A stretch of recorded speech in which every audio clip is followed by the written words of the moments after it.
Ladies and gentlemen, good day and welcome to Q3 and 9 months FY2026 earnings conference call of Hikal Ltd. This conference call may contain forward-looking statements about the company which are based on beliefs, opinions, and expectations of the company as on the date of this call. These statements are not the guarantees of future performance and involve risks and uncertainties that are difficult to predict. As a reminder, all participant lines will be in the listen-only mode and there will be an opportunity for you to ask questions after the presentation concludes. Should you need assistance during the conference call, please signal an operator by pressing star, then 0 on your touchtone phone. Please note that this conference is being recorded. I now hand the conference over to Mr. Sameer Hiremat, Vice Chairman and Managing Director for Hikal Ltd. Thank you and over to you, sir. Thank you. Good afternoon, good evening, ladies and gentlemen, and thank you for your patience. A warm welcome to all of you. We appreciate your participation in Hikal Ltd's Q3 and 9 months FY26 results conference call, and thank you for your continued interest in the company. The results are now uploaded on the stock exchange's websites. I am Sameer Hiremat, Vice Chairman and Managing Director, Hikal Ltd, and I'll be taking you through the highlights of our performance and the strategic progress during the period. Joining me on the call today are Anish Swadi, our Senior President and Head of Business Transformation and Animal Health, Kuldeep Jain, our Chief Financial Officer, Manoj Mehrotra, our Head of the Pharmaceutical Business, and Vimal Kulshrestha, our Head of our Crop Protection Business, along with Strategic Growth Advisors, our Investor Relations Advisors. Looking at the performance for Q3 FY26, the global chemical and life sciences industry is beginning to exhibit signs of a steady recovery. We are observing a sequential improvement in demand visibility, resulting in improved utilization and offtake of the products. However, the operating environment remains dynamic due to the global macroeconomic effects. We continue to monitor structural overcapacity, particularly within the global crop protection segment, particularly coming out of China, which continues to exhibit pressure on pricing and availability of products. Evolving trade policies are introducing a degree of volatility into procurement decisions and supply chain dynamics. Despite these external headwinds, Hikal remains resilient with a diversified portfolio and deep-rooted customer partnerships, many of which are over 25 years old, that serve as critical anchors to navigate near-term uncertainties. The consolidated revenue for Q3 stood at 494 crores with an EBITDA of 83 crores. This demonstrates a clear return to operational profitability, supported by underlying strength of our core business, which has now come back. Having navigated a period of regulatory scrutiny over the last 6 to 9 months, our transition to an optimal capacity utilization transition is a result of upgraded quality systems and operational excellence framework. The Board of Directors at the board meeting concluded just recently today have approved an interim dividend of 0.2 rupees per share, which is 10% of the face value.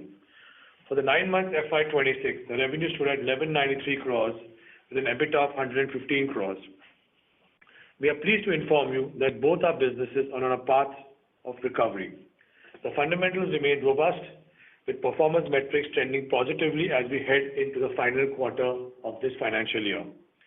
Q3 FY26 represents a positive turning point for Hikal. Having navigated the regulatory cycle in the early part of the year, we have successfully shifted from a phase of intensive remediation to one of proactive recovery. We are now strategically positioned to deliver sustainable, higher quality growth. Within the pharmaceutical segment, supply resumptions progressed in alignment with our internal forecast, driven by strengthening of our quality management systems and processes. We recorded a significant sequential improvement in volumes, with capacity utilization improving in this quarter. Our remedial actions concerning the US FDA audit are progressing well and are almost complete. This process was bolstered by close collaboration with not only our global remediation experts and partners, but also our global customers, ensuring our systems, processes, and infrastructure meets global regulatory requirements. Despite the challenges faced in the first half of this year, We expect, as mentioned earlier, a strong recovery in H2, which is visible in the Q3 results and which will improve in the Q4 numbers going forward, driven by improved demand visibility, better capacity utilization, and a commercialization of new products, which is being ramped up as we speak. The pharmaceutical division business revenue for the quarter stood at 337 crores with an EBIT margin of 12.3%. The performance in the last quarter has already begun to offset previous headwinds in the first 6 months of the year, signaling a return to normalized trade cycles. We anticipate that the momentum will continue to improve going into Q4 as well. R&D efforts are yielding a robust pipeline of niche molecules as we strategically pivot to new technologies and high-value complex therapeutic areas. Key programs in the field of oncology, CNS, and gastroenterology reflect our commitment to addressing complex patient needs while securing higher margin growth opportunities. Investments made over the last 12 to 15 months which were made from a strategic intent, are now operational. These include our state-of-the-art high-potency laboratory and R&D center in Pune and a new pilot plant in our FDA-approved manufacturing site in Panoli. These world-class facilities significantly elevate our value proposition in high-technology segments and further sharpen our edge as a differentiated and a global CDMO partner of choice. We continue to benefit from the sustained global outsourcing trend, which is reflected in our robust order pipeline, which continues to grow with the increased number of RFPs. There are several key programs now advancing from the lab into development and scale-up phases. We have significantly improved our revenue visibility over the medium term. During the quarter, our crop protection segment recorded revenues of 157 crores with an EBIT margin of 3%.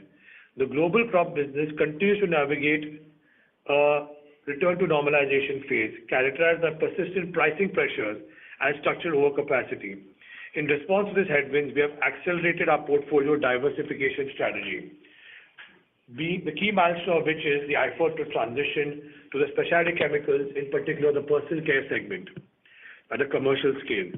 We anticipate meaningful revenue from this segment to commence in the next fiscal year, marking our successful entry into a new high-growth, differentiated growth markets. As we move into the final quarter of this year, our visibility strengthens from a forward-looking perspective.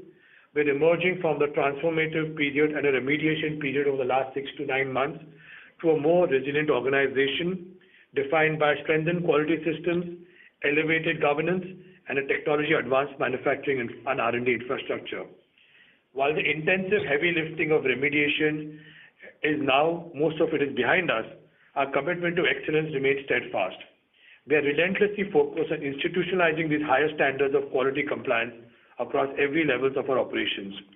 This is a permanent upgrade to our organizational DNA designed to ensure long-term operational resilience and excellence. With our supply chains restored and our strategic investments fully operational, the foundation for a robust and sustainable FY27 is now firmly in place. We look forward to the next chapter of higher quality growth and value creation for all our stakeholders. I'd now like to hand over to our CFO, Kuldeep Jain. Thanks, Samir, and good evening, all participants. I think Samir has already appraised you about the action initiated in the organization on various aspects. Let me now take you through the financial performance of Hikal for Q3 and 9 months ended December 2026 and share key updates on our financial trajectory, capital allocation priorities, and balance sheet strength. For Q3 FY 2026, our consolidated revenue stood at 494 crore.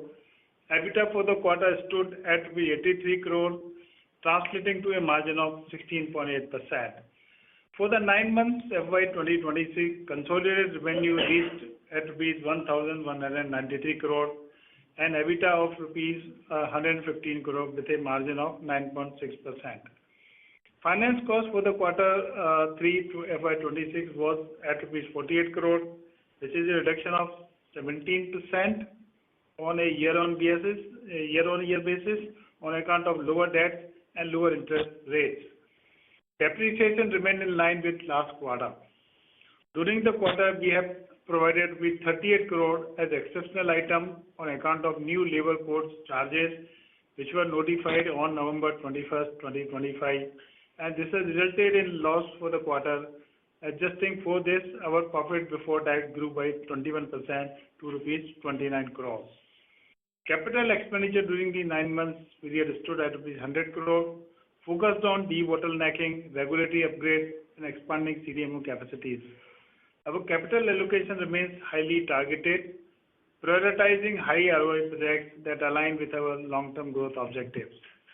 Our growth initiatives are financed through an appropriate mix of internal accruals and debt.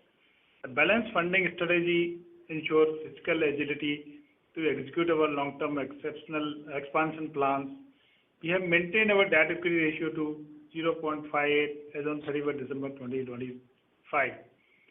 Now, I would like to hand over to Vimal, who will provide an overview of crop protection division performance.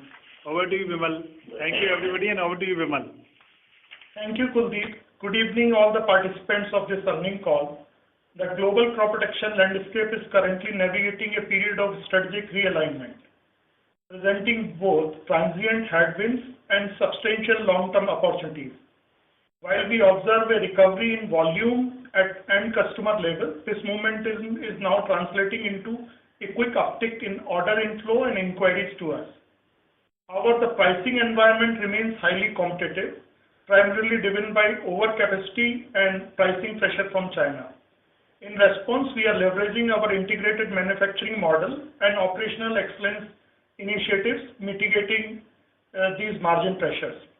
We view this as a normalization phase that favors players with proven supply chain reliability and superior quality system, positioning us to capture a larger market share as industry stabilizes. During the quarter, our crop protection revenue stood at 157 crore with a EBIT of 5 crore. Margin remain under pressure as pricing pressure continues. The performance is expected to remain stable on an annualized basis. We are making significant stride in our specialty chemical, mainly personal care vertical, a cornerstone of our portfolio diversification strategy. During the quarter, we deepened our engagement with global leaders in innovation and driven cosmetic space, leveraging our core competence in complex chemistry and sustainable manufacturing. This business is gaining traction, marked by successful completion of initial production batches. We are now on track to commercialize 3 to 4 products in FY27, which will broaden our revenue base, and the market response has been positive to us. Personal care stands as an important growth lever. We have commercialized 2 products during Q3, and volume ramp-up will happen over next 9 to 12 months. Additionally, during that quarter, we have strengthened our global presence through an onboarding distributors in Europe, LATAM, and Middle East. We continue to maintain a robust development pipeline of 8 products, with our R&D team serving as an engine for accelerated commercialization and process innovation.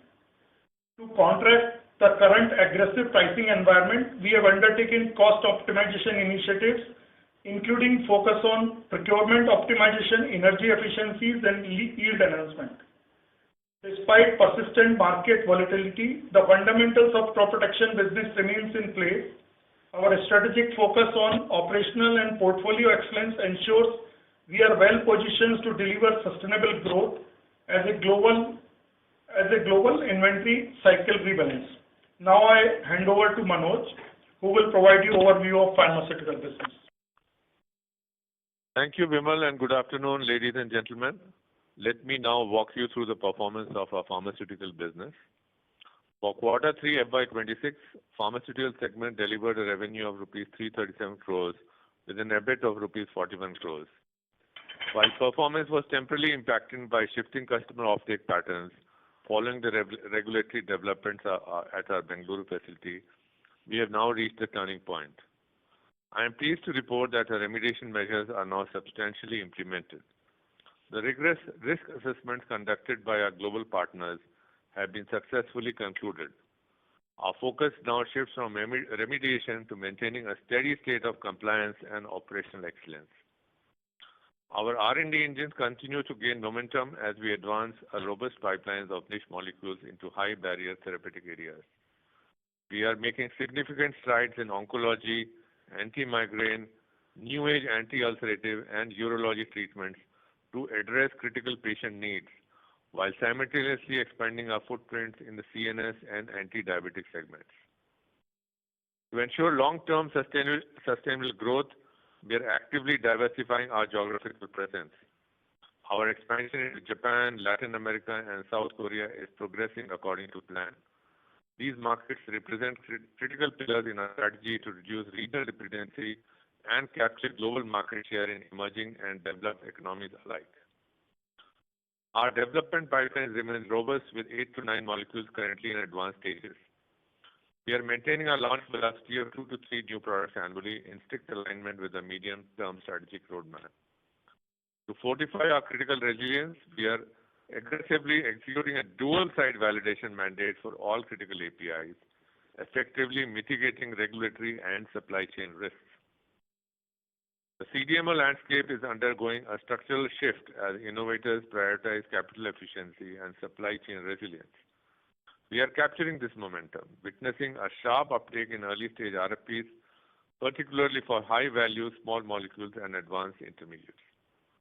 This demand is increasingly driven by global innovators and emerging biotech firms seeking to de-risk their supply chains.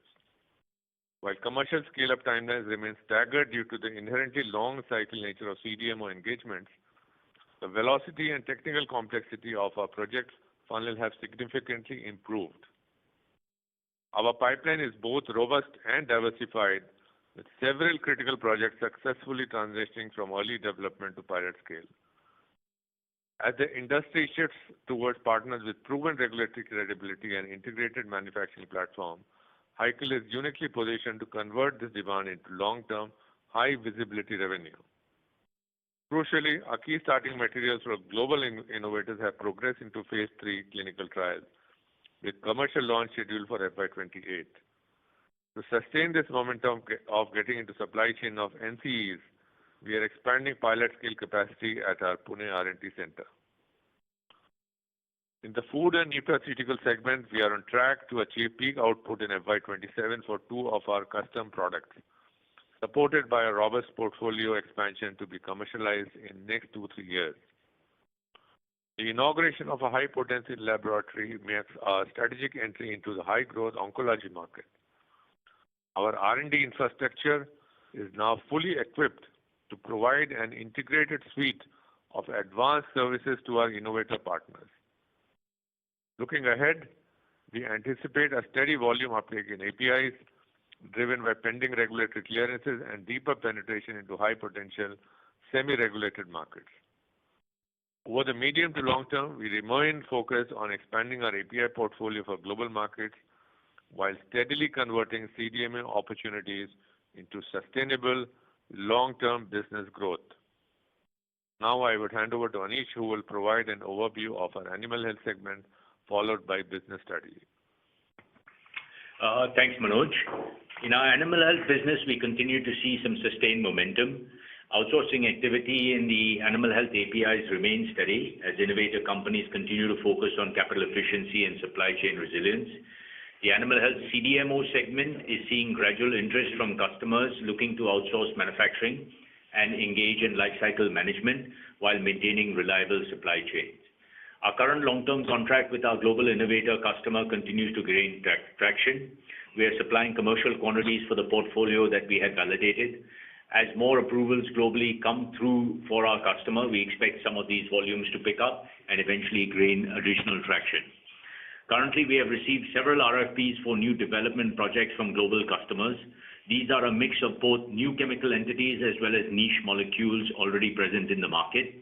We are confident of successfully winning a few of these to add to our healthy development and commercial pipeline.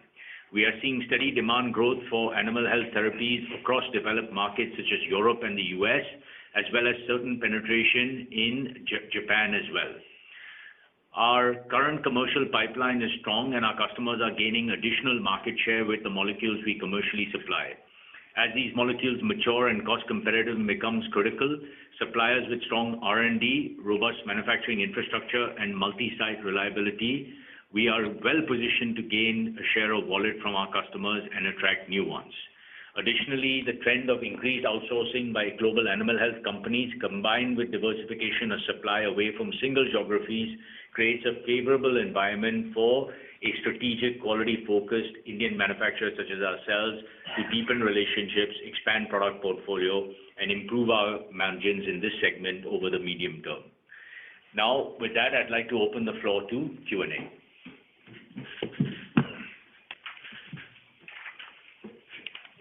Thank you very much. We will now begin the question and answer session. Anyone who wishes to ask a question may press star and 1 on their touchtone telephone. If you wish to remove yourself from the question queue, you may press star and 2. Participants are requested to use handsets while asking a question. Ladies and gentlemen, we will wait for a moment while the question queue assembles.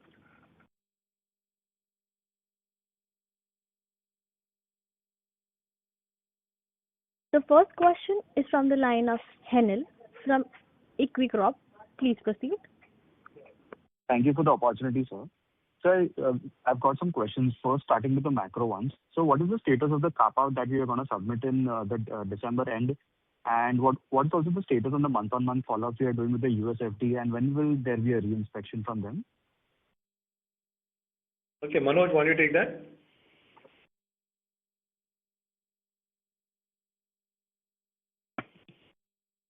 Manoj, you want to take that question? Yeah, I'm taking it. So we have given a remediation plan to US FDA. We don't give them a monthly update, but we are giving an update once in 6 weeks. The last 2 updates were given on December 16th and one as recent as this Monday, which is February 9th. Now, after completion of the warning letter, which will of 6 months, which will just get over in the next 2 weeks, we should be hearing back from them, and then we'll get to know whether they are satisfied with the progress of our remediation plan. Okay. So second, coming to the impact on the Chinese government policies, one is on the fluorspar, where they declared it as rare earth minerals also, which would bottleneck the supplies. Second, on clawback of some export incentives. So how does this actually impact us and the peers and overall in the industry side, especially the agrochemical side? Vimal?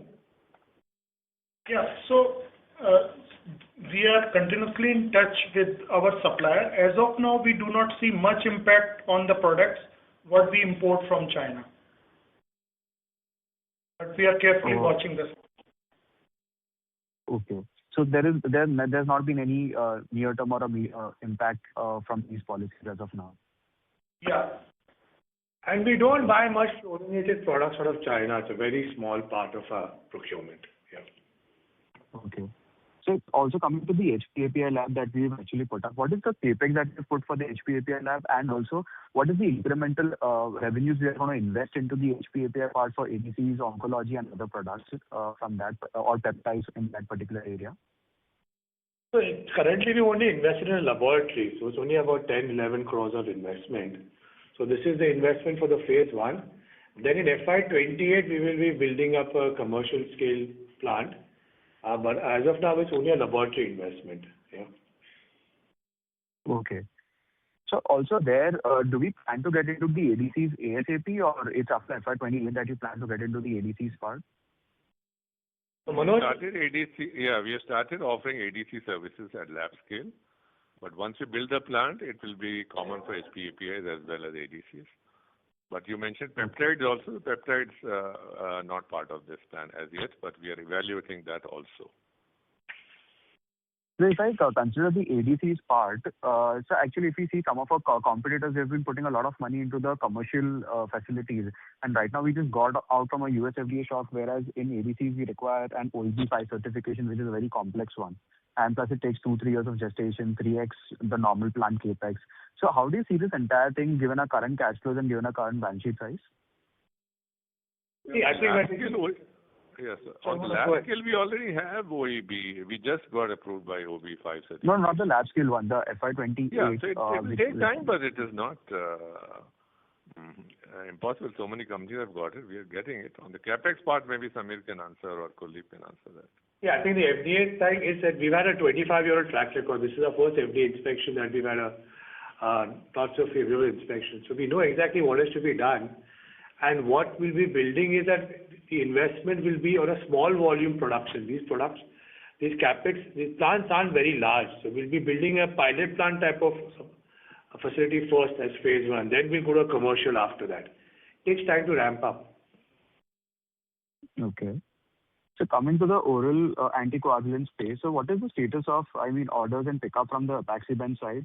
Since we have been seeding this for the last 2 quarters or 3 quarters plus, are we seeing any big commercial orders? Good, yeah, we are getting commercial orders from Latin America, and so apixaban is ahead. The next is rivaroxaban. That is a little slow, but apixaban we have made good progress.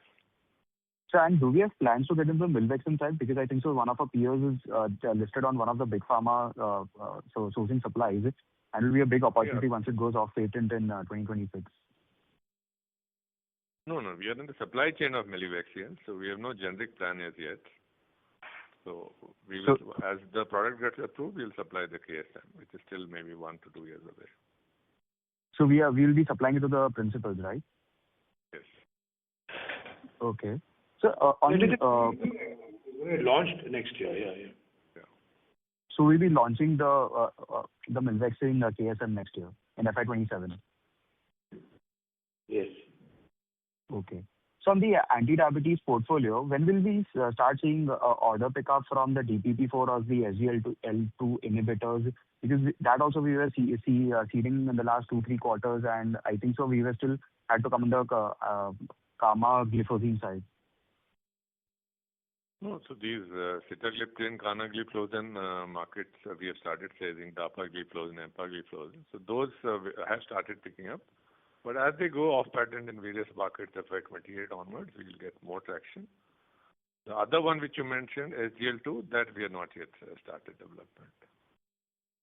We have not even developed any of the products. No. Okay.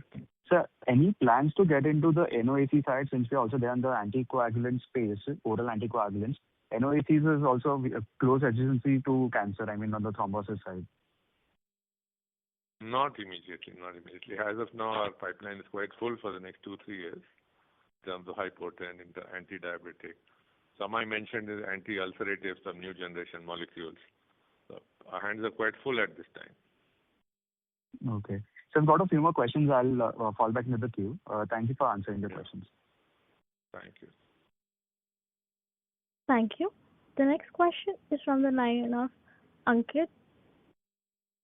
Please proceed. Yeah, hi, am I audible? Yes, sir. Yeah, hi. Question to note 5 on your results. So, this is with regard to the 80 crores rollback which happened, reversal which happened last quarter. And then again, there is a fact-finding review which is being mentioned. And could you please help us with exactly what is the status? So has that 80 crores been adjusted in Q3? And if not, should we expect it further? And also, does this note mean that further adjustments could come through? Well, the 80 crores has already been adjusted in Q3, so no further adjustments are expected. When you say adjusted, you mean that's included in the sales for Q3 already? That's right. Okay. And what is the pending, what is this review? Could you help us with further details on what this further review is that's kind of ongoing? Yeah, it's just about some checking and strengthening of some systems and processes, which is an ongoing exercise. And that's the review happening. And it's being checked on an ongoing basis. That's about it. So do you then anticipate further reversals coming in from this review? No, we do not. It's systems and process control. It's nothing to do with the numbers, yeah. Okay, thank you so much.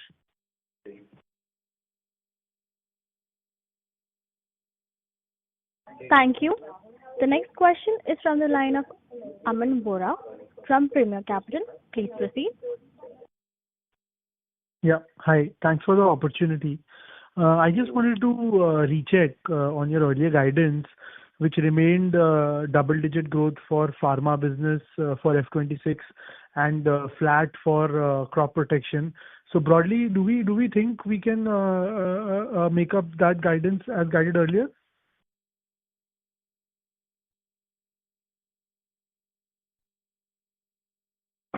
Sorry, could you just repeat that? I couldn't hear you very clearly. Can you just repeat that question? Yeah. So your guidance at the start of F26 and in 1Q was that for full year F26, we would grow the pharma business at close to double digits, while the crop protection business would remain flat year on year for F26. Broadly, are we in line to achieve that kind of a guidance? Well, the pharma has got delayed by a quarter or so because of the US FDA impact. What we anticipated to happen towards the end of H1 only started in Q3. And so we're off by about a quarter. We will have some growth, but we don't expect the double-digit growth in pharma. Yeah, it'll start from next year. It's got delayed to next year, early part of next year. Right. And crop? Crop is flattish compared to last year. That guidance is the same, it's unchanged. Yeah. Got it. And just as you mentioned, next year, it's last 3 years have been quite tepid for us in terms of growth. We faced different kinds of challenges, regulatory, topped up with the FDA issue. Now, as I can understand from your commentary, it seems the worst is truly behind. So, F27 going into F27, any outlook, guidance, or how we as investors who've been there for 7-8 years, what we can think about F27? Anything, any color you can share? Well, our budgets are currently being finalized as we speak this month, so it's not appropriate for me to give any forward guidance. But I think the statement that you made over the last 3 years, yes, there have been some challenges for various reasons. And I think the worst is definitely behind us. I can confidently say that. And we've used this time in the last 3 years to really strengthen operations, organization, and use this time to double down on our customer acquisition, as well as create new molecules and diversify into different business segments. And I'll talk about that being one is the animal segment, which started 4 years ago, which, as you have seen, has started to add meaningful amount of business in this year and will add even more in the next 2-3 years. We're also entering the personal care segment, which is another diversification of the spec chem business. So yes, it's from a revenue and a margin perspective, the last 3 years have been challenging, to say the least, but we expect things now to only get better going forward. And we've really used this time to really strengthen the organization and focus on diversification of products, customers, and business lines to ensure that we have a very diversified, risk-mitigated approach going forward to withstand any small shocks if they come in the future. The impact on the business will be far less than what it was in the last 3 years. Got it. Heartening to hear. And just you mentioned about the animal health business, we've put in significant capex there and significant efforts, and Anish has been driving that. Just I wanted to understand in like say a 3 years time from now, can this be like a 500 crore business, and what kind of margins can we see here? And also anything you can share for F27 specifically on the animal health business? Yeah, I mean, so you rightly said, yes, a lot of efforts have gone in and some capex has also been invested. So we do have and we've talked about this in the past, that we have a master plan to build this into a 500 crore plus business in the next 4 to 5 years, right? Certainly validation and some of the molecules take time depending on the market. So it's a little challenging to say or difficult to say right now whether 300 years, in 3 years we can have 300 crores. But again, our guidance in terms of building a business to 500 crores plus has not changed, right? So we're on track to do that. For FY27, whatever we have is looking positive. As we said in our opening commentary, that we have a growing existing portfolio, in addition to which we also have new molecules or new, I would say, a very strong RFP base. So that's looking quite positive. So the pipeline, both on the development side as well as on the commercial side, are looking positive, and we continue to execute. So we're quite buoyant and bullish about this business. Right. And anything on the EBITDA margins for this business, Anish? Yeah, so we don't really go granular into EBITDA margins, but I would say that, look, the gross margins are in line with that of the company, anywhere between 45 and 50%. Obviously in the new portfolio, that when you're looking at NCEs, they're higher, and then obviously when they hit the commercial space, they kind of come down, but then the volume makes up for it. So I would like to keep on terms of that guidance on the gross margin side. There's anywhere between 45 and 50%. Right. Got it. Got it. And just lastly, anything on the outlook for CapEx for F26 full year and F27? Anything that you can share as of now? Yeah. So CapEx this year has been, we in the beginning of the year, we said we will do a CapEx of about 200 crores, but I think we've been very conservative this year, and we've cut it down to 150 crores overall CapEx compared to 200 crores is what we had guided at the beginning of the year. So this year we'll end the year at about 150. We already spent 100 crores in the first 9 months. Another 40 to 50 crores will be spent in the quarter 4 to end the year at within 150 crores for this year. Right. Got that, Sameer. Thank you so much. Hopefully, we are truly onwards to better growth and margins and performance ahead as a company. We wish the best to you and look forward to better years ahead. No, definitely. Thank you so much for your wishes. Thank you. Thank you. Before we take the next question, we would like to remind participants that you may press star and 1 to ask a question. The next question is from the line of Ravi Shah from VRS Capital. Please proceed. Hi, sir. Am I audible? Yes, yes. Yeah. So I just had 3 questions. So how is the volume ramp up going on in the recently commercialized product? Which type of product are you asking about? Which segment, especially? So for the pharma, if I'm not wrong? Pharma. Yeah. Well, volumes for pharma, if you look at it, for this quarter, pharma has grown by, volumes have grown by about 4%. There's been a volume degrowth this year for the 9 months because of the impact of the first 6 months, but we expect double-digit volume growth to return in this business. Yeah. Understood, sir. Could you also give an update on the animal health business or volumes? Yeah, so volumes to start off with are not tremendously large as compared to the pharma business in animal health, because as you know, we have a portfolio of products that we have completed validation on and started supplying commercial volumes. So volume-wise, over last year, I would say we've had a growth, certain growth, but again, it'll take, I think, another 2 quarters for the real commercial volumes to start trickling in and then ramping up. Understood, sir. Thank you for the detailed answer. So my next question also pertains to animal health only. So could you shed more light on the new chemical entities that we have been working on, and what is the overall market size or potential we could see in this business? Yeah, so, when we start working on the chemical entities, number one, there's a lot of uncertainty around whether these products will actually make it to the market, because post us providing them a viable solution for their product, they have to go through market approval. And in a lot of cases, these market approvals don't go through for several reasons, right? That it doesn't applicably treat the disease that it's actually meant for. So there's a lot of uncertainty and risk around that, right? But the fact, I think, that we are getting new chemical entities and final APIs in this business is a very positive sign that our customers trust us. Our customers believe in our ability and capability to both develop, execute, and commercially supply them. So I think that's a very big positive.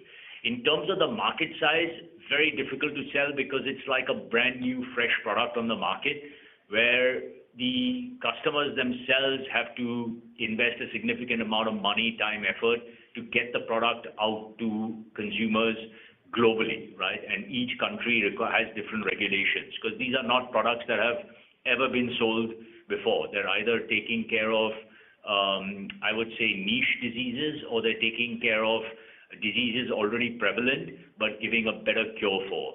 So, there's a lot of variables to that where we are not obviously involved.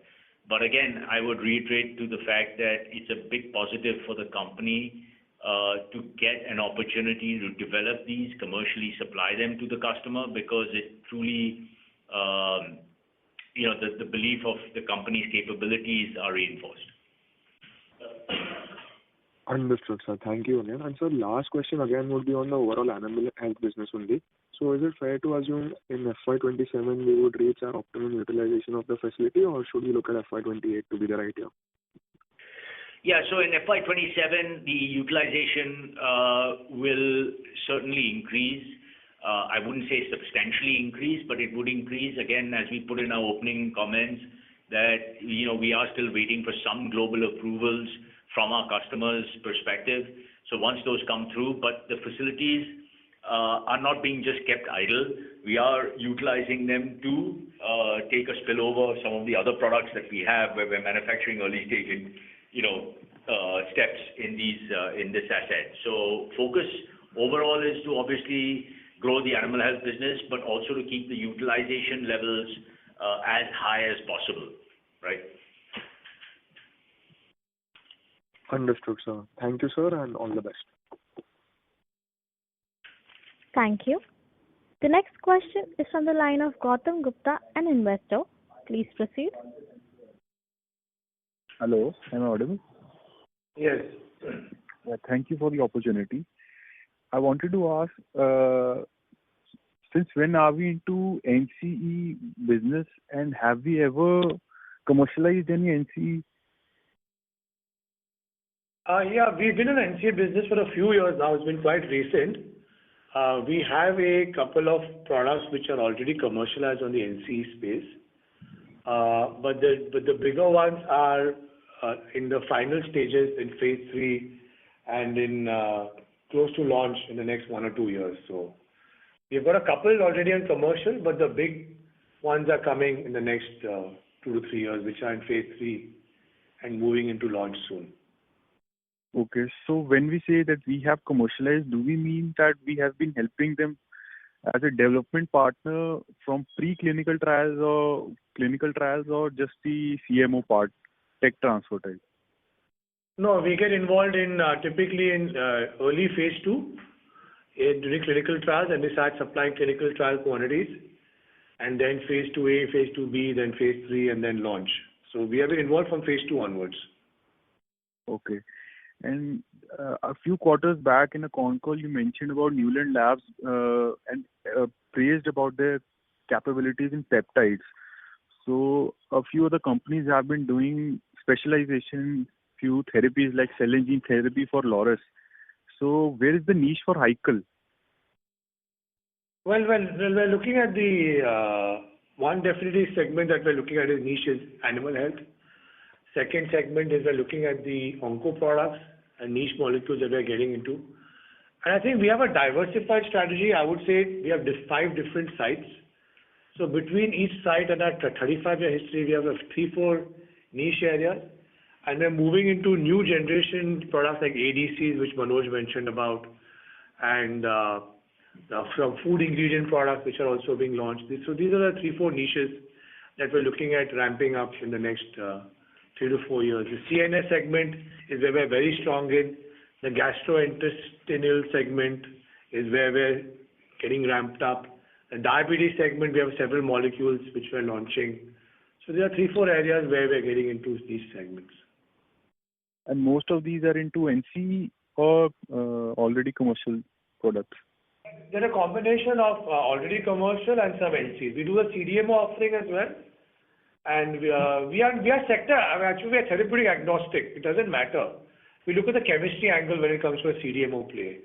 It's only when we choose our own product development do we focus on a few therapeutic areas like CNS, gastro, onco products is where we get involved. But otherwise we are sector therapeutic agnostic. It doesn't matter. As long as the chemistry makes sense, the technology and the margin makes sense. Okay. Thank you so much. Okay. Thank you. The next question is from the line of Henil from Equicorp. Please proceed. Thank you for the opportunity again, sir.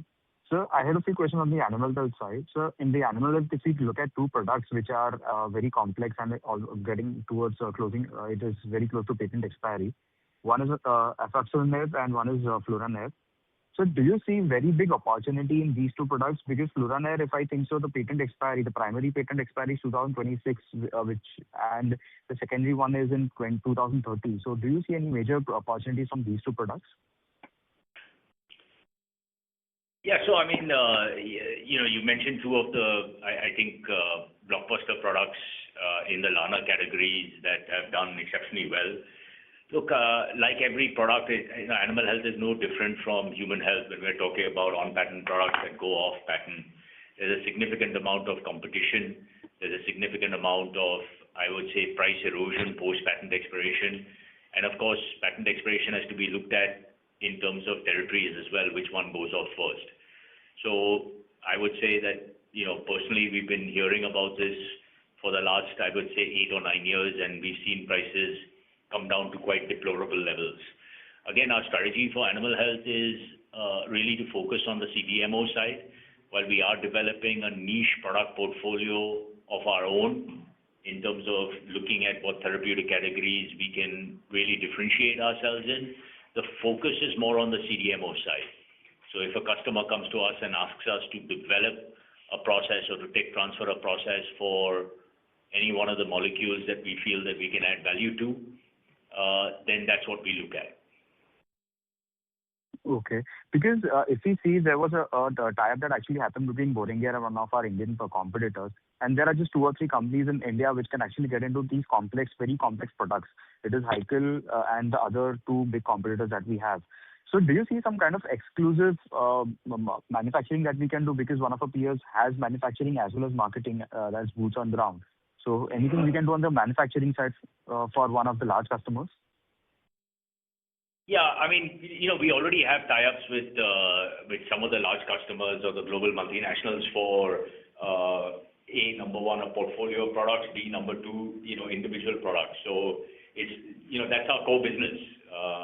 When we start off very early in terms of R&D, we look at route scouting, and then we go into utilizing technology for improved process development and further output to limit the amount of steps and make it more sustainable, the processes, and then supply a overall solution to the customer both from a quality perspective as well as from a commercial perspective, and that's why they choose us. So that's our core model, right? So we already have tie-ups, to answer your question specifically, and of course we're looking at additional tie-ups in the near future. Okay. So coming back to the pharma side, so I think in the last call, we had alluded that we are there on the SGLT2 inhibitor side, because that was actually going to be used in the market as a combi drug with one of the diabetic drug which is due for expiry. So I mean, and right now I think so we said we are not on the SGLT2 inhibitor side. Manoj? Oh, sorry, what is the question? So so in the last call, we actually alluded that we are actually there on the SGLT2 inhibitor side, which is actually going to be used as a combi drug for a weight loss, along with the weight loss drug. But I think so in this call, sir said that we are not actually there on the SGLT2 inhibitor side. So, I'll just take that since, so basically, look, we are looking at the entire GLP-1 segment, right? And again, focus is on looking at it from a perspective of what customers are in the need of and what customers are asking us for. So, we have had several dialogues with customers who are looking for some of the intermediates on the GLP side. As you know, and we've indicated that we have built these capabilities over a period of time. These are long synthesis steps. So what we were focusing on is the linkers that actually go into making some of the intermediates. We're not looking at the final product as of now. But yes, the focus is on that. And again, our technology toolbox that we have and the products that we ultimately come up with is a result of what our customers ask us for, right? And we work very closely with them. So when it comes to, say, small molecules, that's what we're very good at, right? And we've learned along the ways, we've built our relationships with our customers based on delivery of some of these small molecules and some of these niche products that we've done. The same will apply for the GLP as well. But we're not looking at the front end right now, we're just looking at the early to mid stages. Okay. Thanks a lot for the clarifications. And lastly, we had appointed consultants in Europe and US to look at medium-sized pharma players and very small niche players also. So any commercial runs that we have seen there where you've seen inquiries convert to orders? Because out there, I think so the inquiry to order cycle will be pretty fast compared to big pharma companies. No, so we've already started seeing the benefits. For example, we have some products we have won in the last 6 months contracts, and the delivery is happening in between now and the next 3 to 4 months. So there are several products which are in development and under delivery for our global biotech companies. There's small emerging pharma, as they call them, in Europe and in US. Yeah. Okay. Thanks a lot for the opportunity, sir, and wish the team all the very best. Thanks. Thank you.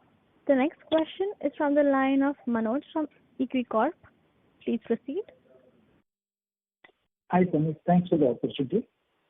So if I go to Q2, where we lost about 80 crore turnover and it was shifted to Q3. And if I take a gross margin, EBITDA impact 25-30 crores, then Q3 there is a degrowth in revenue, YOY, and also margin seems to be under pressure. So overall, broadly, is the scenario still very, very competitive in terms of the business? Despite your comment that we are coming out of it and we are looking for significant growth now going forward? I think it's very competitive on the crop business. If you look at the EBIT of the crop business has been depressed for the last few quarters. So that is dragging down the total EBIT of the company right now. Pharma business is seeing a recovery, and the pharma business is showing a rebound in the EBIT margins. The crop business continues to be under tremendous margin pressure. So we believe that going forward, crop will be stabilized, but pharma will grow. That's our objective, and that will help grow the business. Yeah. So this 80 crore, what was from Q2 to Q3, that is mainly for the pharma actually, or? It was largely in the pharma business, yeah. Largely in the pharma. Okay. So hopefully things should be looking better from Q4 onwards and going into I think it could turn, from Q3. So Q4 will be better than Q3. Yeah. Right. So we should not be seeing the degrowth, right? Hopefully going forward, even YOY. Yeah, I think as somebody else, one of the speakers asked me earlier, is the worst behind us for the last 2-3 years over the challenge. I think that's already now. We see all the things being sorted out, and we're moving ahead into FY27 with a very positive outlook and with a lot of confidence in the business. Yeah. And one of the issues we had was about repurposing the plant of that agri plant for the crop, right? So that you said that hopefully it should be done in this year, right? By the time we end FY26. It was built as a very large multi-purpose asset, which was part occupied in the past, and where part was empty. So the part occupied section, the phase 1 will be implemented in the next 6 months, and then phase 2 will be implemented in the next 12 months after that. So the next 6 to 18 months, we will repurpose the entire plant. We will start in a phase manner. We're being very careful on the capex that we're doing based on the customer orders, and we're ramping it up. And we can ramp this up in 6 to 9 months. It doesn't take long to repurpose these plants. Right. So basically then the payback period would be 4-5 years from there on, right? Once the repurpose is completed. Yeah, and these are all being done based on customer contracts and businesses that we are winning. So the infrastructure and the bare bones, as they say, and the skeleton is all there. Utilities are there, quality control is there, all the facilities are there. You have to just add the reactors and maybe change some pipelines and do a few changes. Yeah. Mm-hmm. And new business that we are winning across, except probably it's a crop, is it coming at a better margins now? be it CDMO or own products, because newer generation products would be also there. So overall, are you seeing, significantly better margins going forward because of that? Yeah, I think all the new products have better margins. So, two things are going to happen. One is that we already have a pretty substantial asset base that we've invested in the last 4 to 5 years. And as you see, our CapEx investments year on year have kind of come down. Not that that's not going to prevent us from growing. So we've already created a fixed base for growth. And we will only have to add specific plant or production lines if required going forward. So even the margins from the gross margin perspective, the new products have a slightly better gross margin than the historical gross margin of the company, number one. But that directly flows down to far better EBITDA because fixed cost absorption is already happening on the current base business. So, you will see a far better EBITDA for those businesses. But even if you have a similar 45 to 50% gross margin, which is a comparative gross margin because of the comparative ratio of the industry, with the fixed cost already being already in place to a very large extent, only some marginal fixed cost increases will be there. We will see a growth in EBITDA for the new business, which will be far in excess of the current average EBITDA of the company. And this was not because this is operating level, basically. Yeah. Right. That should play out in FY27 onwards, right? Assuming FY27 is a normal year. FY27, FY28. Yeah, FY27, once this FDA thing comes back, a lot of products are being launched next year, second half of next year. Our animal health business is being ramped up to FY28. Personal care business will get ramped up by FY27 second half and FY28. So this will all add to operating leverage and improve the margins. These are all being done in more or less in existing assets with some marginal balancing equipment, Yeah. All right. So assuming that once we have a decent year, FY27, and a big year in FY28, the cash flow generation would be good, and that would reduce debt significantly over the next 2 years, according to you? Total debt, including working capital. Working capital already come down by almost 50 crores in the 9 months of December 25 versus March 25. Already down by close to 50 crores from a total debt perspective, despite having a very challenging first 9 months, which we're aware of. So we've had a very strict control on working capital and long-term debt. And our debt, as the business grows and our cash flows become stronger, we'll reinvest that into capex, and the repayments are happening, and they will also start tapering off post FY28. Okay. And we have absolute level, it will go down post 28, right? Significant. That's right. From FY29 onwards, we should start seeing reduction in overall debt, which is already reducing compared to where we were. We are not doing any major new capex of any significance. It's debottlenecking, adding a production line here and there, and these are all based on customer contracts and businesses which are very certain. Yeah. And one thing about the US tariffs, it would have had some impact on our pharma-owned products, right? What we sell in past. Actually, pharma was not impacted much by tariffs. But what it did, it was this deferred customer procurement decisions for new projects because of the uncertainty. A lot of customers were waiting and watching to take investment decisions.